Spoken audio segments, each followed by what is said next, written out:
that you want your ride or die dream team. You want an engaged team, so much stuff. Patients come with a lot. And so you need somebody who can filter and who can field those calls. And if you have a team with all the same strengths, that might not be a good thing. Welcome to CEO Conversations, the private practice podcast. I'm your host, Brandy Mabra. This is your one-stop shop to learn the business side of your practice on a deeper level. On this show, we empower you to own your CEO status to scale your practice for growth, sustainability, and profit. Listen in as we talk about how to market your practice to gain more visibility, hire, build, and engage your ride or die dream team, create streamlined operations, and make financial decisions as a CEO. It's time to show up as a confident leader to create a practice and life you love. Let's get started. Hello. Welcome to CEO Conversations, the private practice podcast. We are here for part 2 of the series for dumb questions. Now, if you want to know my stance on dumb questions, please go back and listen to part 1. But just really quickly, there's no such thing as a dumb question. I have to say that. So for those of you like, oh my gosh, there's dumb questions. What in the world? There's no such thing as a dumb question. But there's a lot of questions that I got, which is why I wasn't able to cover it all. So go back to listen to part 1 so that way you can get the gems that are in there. There was a lot of great things that we covered. And so now we're going to go into part 2. Like one question that I get when it comes to hiring and team, how do you establish a good foundation for good hires, right? And so one of the things I always say is that you want your ride or die dream team. You want an engaged team with buy-in that loves your mission, loves your vision, and is willing to go out into the world and speak on your behalf and just sing the praises of the practice. There's time. Now, there is a lot of podcast episodes specifically on hiring and leadership and team. So I suggest for you to go back and binge. But for today, since this is a question that comes up often, the one thing that you want to do first, if you are in the camp of I'm making my first hire, is get very clear on who is that first hire and what do you want them to do. Now, what I always recommend is your first hire is always going to be an admin hire. And this will be once you're busy, you're full. In the beginning stages of building your practice, you're just trying to market yourself, get people in the door, pay you money. And then you get to a place where I have all the patients that I can take and now I need something. Now, if you are answering the phone, scheduling and everything, that becomes too much, right? And so for me, using my experience, anytime I've always opened new practices, I actually would open practices with providers, with one provider and one admin, starting out, right? So if you, in entrepreneurship, that's different. So entrepreneurship, sometimes the dollars aren't there unless if you're coming in with some specific capital. But starting out, you're usually the one answering the phone, scheduling the appointments, following up with patients, trying to do all the things, take the money, get copies of insurance cards, taking copays or sending invoices, whatever. That's usually you. And then you get to a place where you need some admin support. So I always recommend admin support first, especially if you want to hire multiple providers or you want to bring in other services. What the mistake I see, or a different way of doing things that I see, is people will go ahead and hire a second, even sometimes a third provider and miss the whole admin support. Or they'll have 3-4 providers and then trying to do a lot of great things on a part-time admin. And that's challenging. That is very challenging because when you think about the amount of administrative work that can happen in a practice between phone calls, and even if you have a scheduling system or people can schedule themselves or maybe people can reach out other ways, there's still work that has to be done. People still, if they're not answering the phone, then they're responding to a message, or maybe they're confirming an appointment, or maybe they're making sure that they have all the right information for a specific appointment, right? The other thing is the follow-up. People have questions. So especially if you are, there's triage things that have to happen. If you're prescribing medication, people can call in with side effects to those medications. I mean, there's just so much stuff. Patients come with a lot. And so you need somebody who can filter and who can fill those calls and fill those messages and make life easier, also help you keep your schedules full. Sometimes what happens, especially if you don't have the admin support or not enough admin support, and one way if you're looking for your team to be able to help generate revenue, because a lot of times people don't want to hire an admin, because they're like, it's not revenue generating, which is why they'll hire a provider before they'll hire an admin. However, your admin can help make you more money because they're taking time off of they're taking things off of your plate that give you back more time. And then also they can help make sure that your schedules are full. If you have full schedules, that's one of their job duties. They are literally helping pay for themselves. So there's so many pluses to the admin. So I always recommend look at the admin things that you're doing. And from that, then you create a job description. The other thing that you can do is a time study. And so if you are in the camp of, I'm doing a lot of different stuff, not too sure what I want to delegate, do a time study, go through, find out what you're doing, track what you're doing, write down the details of your day, some of the business activities that you're doing, and then formulate your job description. You need a job description, whether you're hiring someone who is a contractor or a W-2 employee. This is best practice. It allows for someone to know, like, what is my role inside the practice? What am I going to be doing every day? And it gives them the clarity that they need to be able to show up to their job and know what to focus on. So the job description is the key part. It's one of the first things. You can write a job description before you even hire anybody. And then from that job description, you're going to decide, how am I going to hire? What is that process going to look like? You can post it on websites like Indeed, or you can post it on things like LinkedIn. If you want to go the social media route, you can talk about it on Instagram. You can talk about it on Facebook. You could partner with other business partners or even like colleagues saying, hey, I'm hiring for this person. You can post in Facebook groups at this point in time. There's so many different ways that if you want to, you can hire. But a good foundation when you're hiring is to have the job description. The second part of that is policy and procedures. So there is a rumor that I heard that people are like, you don't need policy and procedures before you hire. You just hire. You just hire. No policy and procedures, no nothing. And I'm going to tell you, you can do that. You absolutely can do that.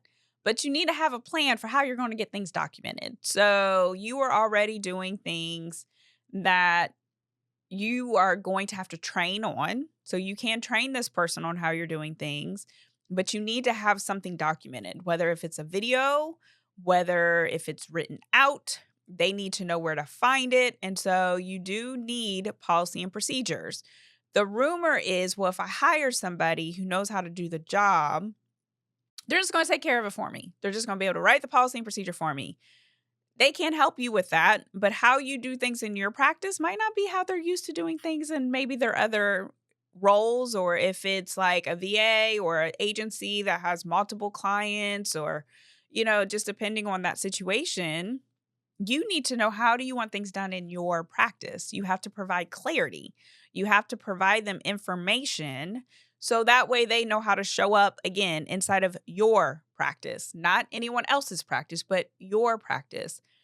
Maybe you don't want people to be followed up within 72 hours. Maybe you want someone to follow up within 24 hours. So if you just leave it to them to write this policy and procedure and they put in 72 hours and you're like, no, I want 24 hours, or I want it actually within an hour, that's inside your practice, right? And so you have to have that clarity piece for, what do you want? What are you doing now? How are you going to document it? What's the plan to get it documented? Because it has to be documented.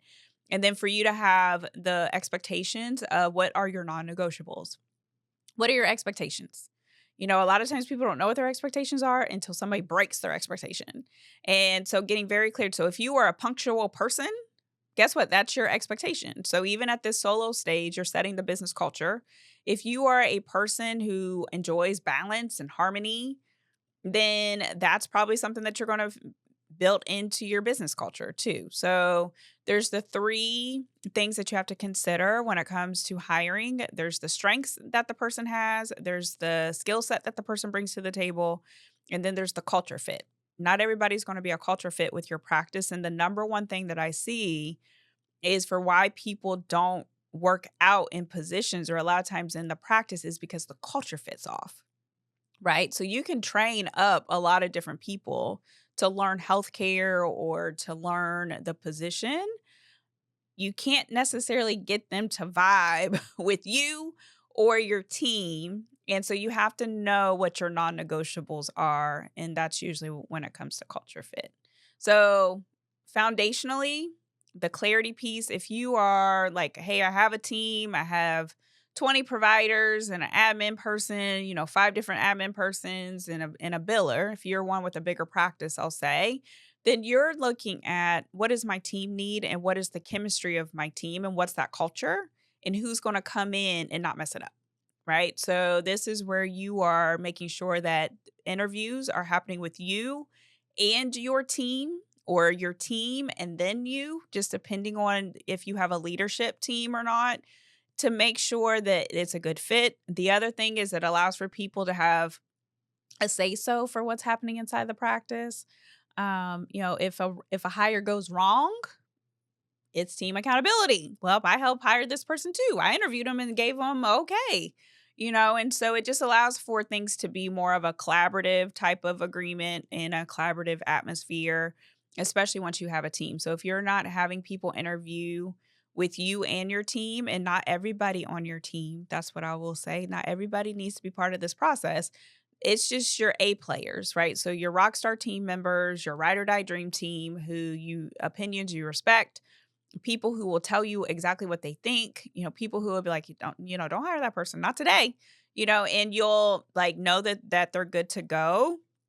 Those are the people that you want to have interview too. The other thing that you can do is bring in like a talent assessment or a personality assessment to kind of see what makes this person tick, especially if you have a team. So for example, if you have a team with all the same strengths, that might not be a good thing, just depending on the strength.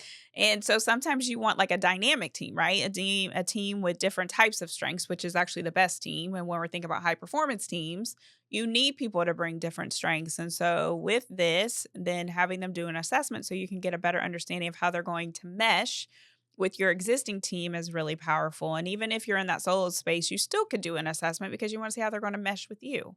So whether if it's Enneagram or if it's Clifton Strengths or if it's DISC or Myers-Briggs or Colby, all of the assessments that's out there, I do always recommend for you to have that as part of your hiring process. So that way you can have a really great experience and not be kind of thrown off. The other thing is just be open.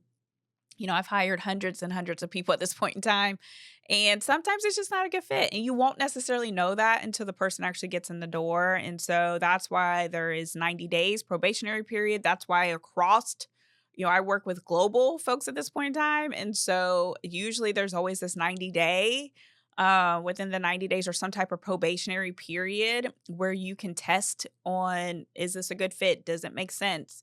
Are they going to work out? And so sometimes you don't know until they're actually in the practice and you're working with them day to day, or your team's working with them day to day, on whether or not they're actually going to be a good fit. So those are some of the foundational things to make sure that you have a solid hire and that you're actually complementing your team. So this, which goes into another question that I always get asked: when do I know whether or not to hire a contractor or a W-2 employee? When's the time, right? And so my stance, and from my experience, is that contractors are for when you are starting out with a service. So for example, if you are, again, one provider, you've been able to get yourself filled, the next provider that you would hire would be a contractor who can maybe work a couple of days a week, maybe 3 times a week.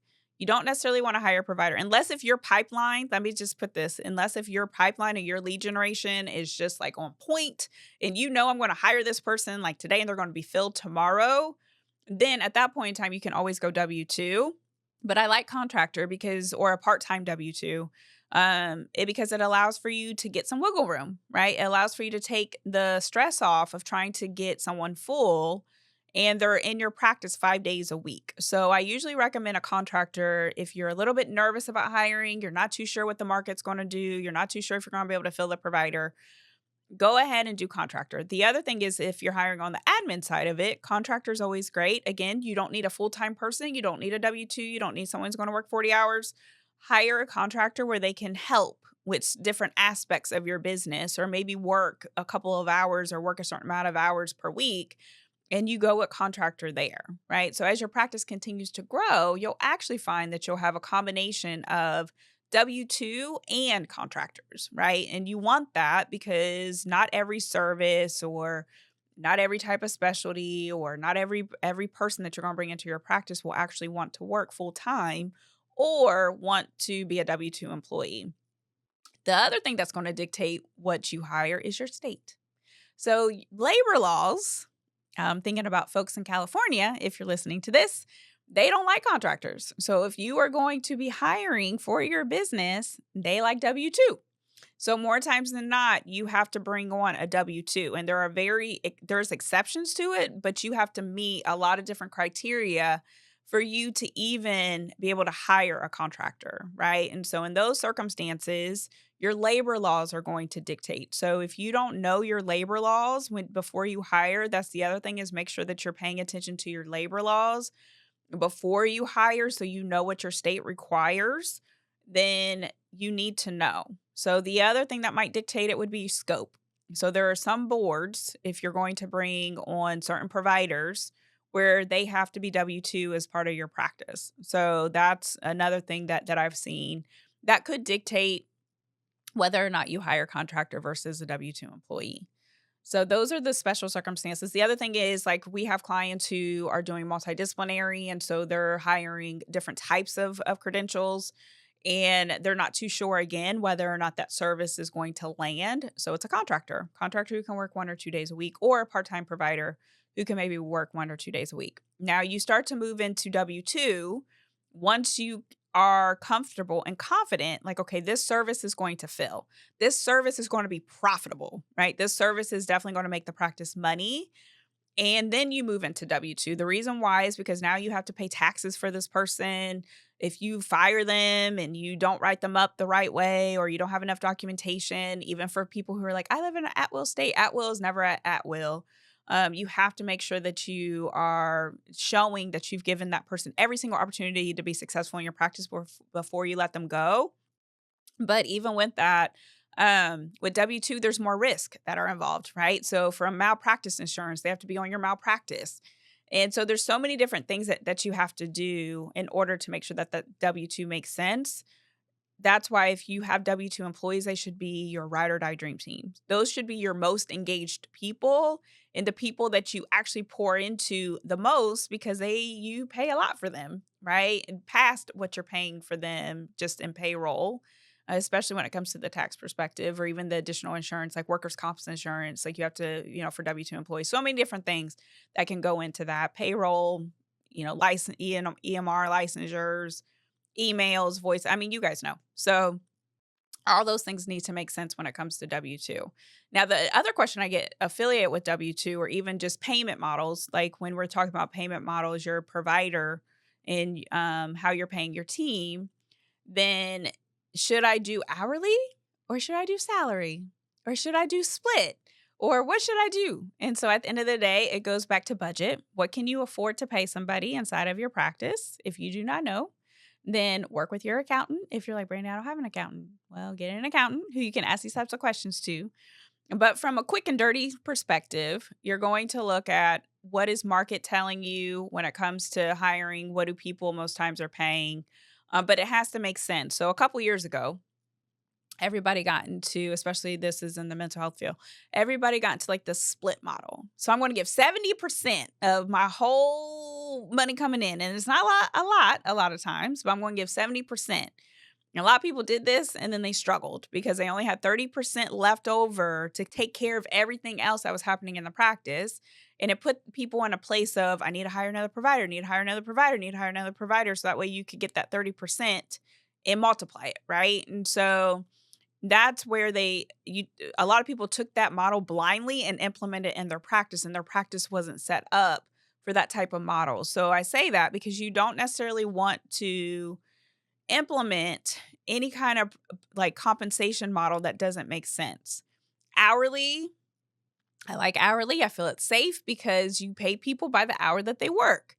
Unless if they're W-2 and you offer PTO, if they're not working, they don't get paid, right? So if they're not working those hours, you get to keep that money in your pocket, right? And so hourly is always a nice compromise.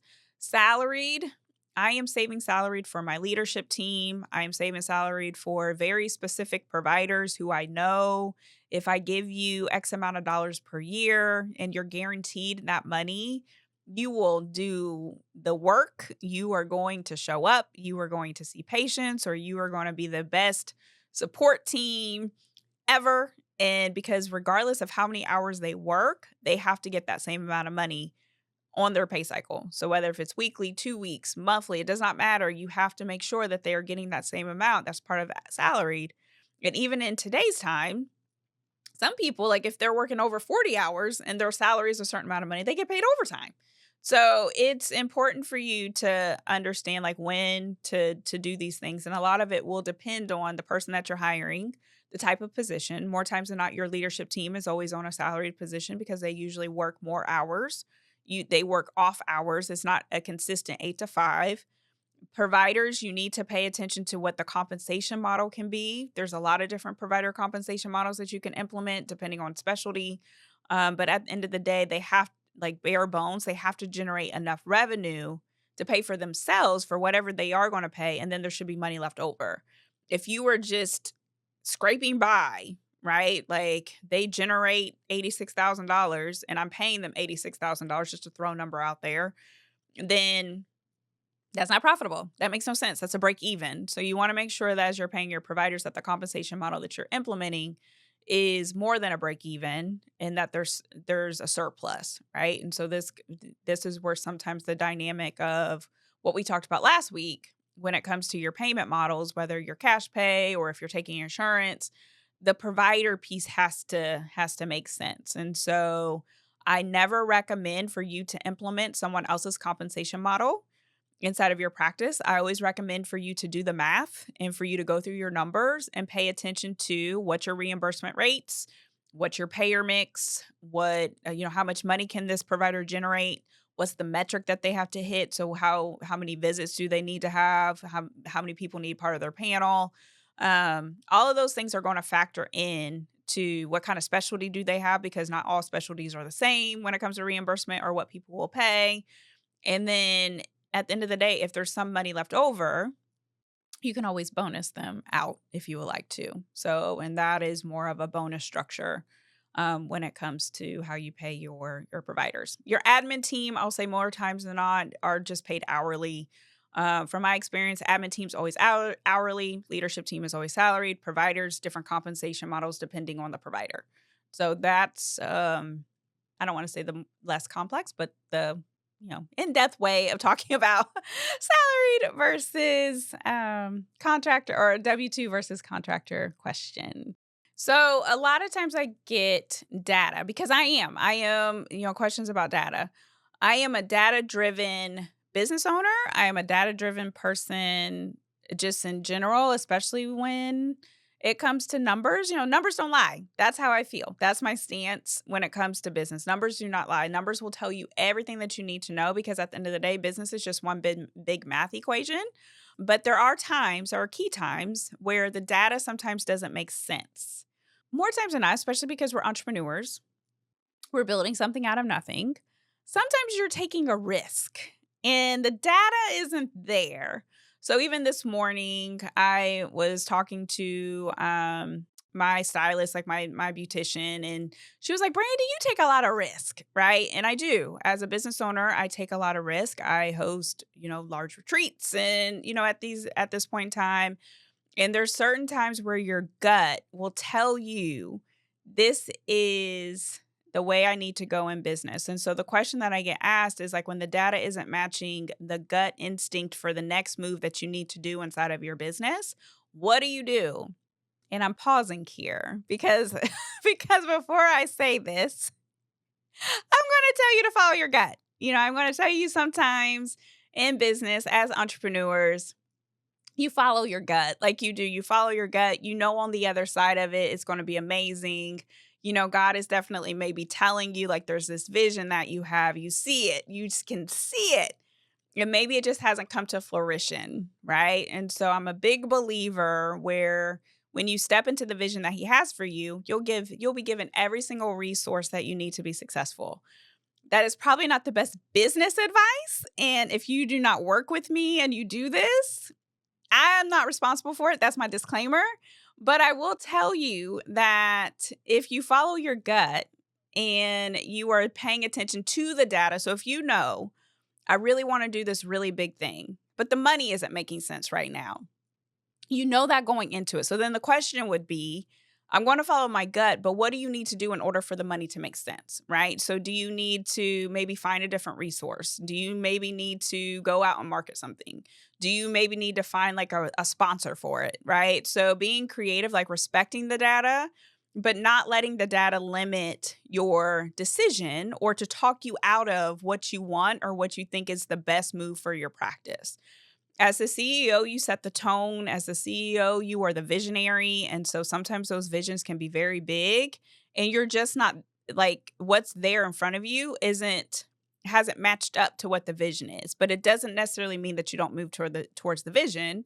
You just respect what the data is telling you. And then you're thinking about how can I get the data to catch up with what the vision is? And that's the strategy that you're working through. The other thing is sometimes when it comes to hiring. Like the data is on paper. This person is amazing. This person's going to be a fantastic fit. This person is so good. This person has this credential. This person has this years of experience.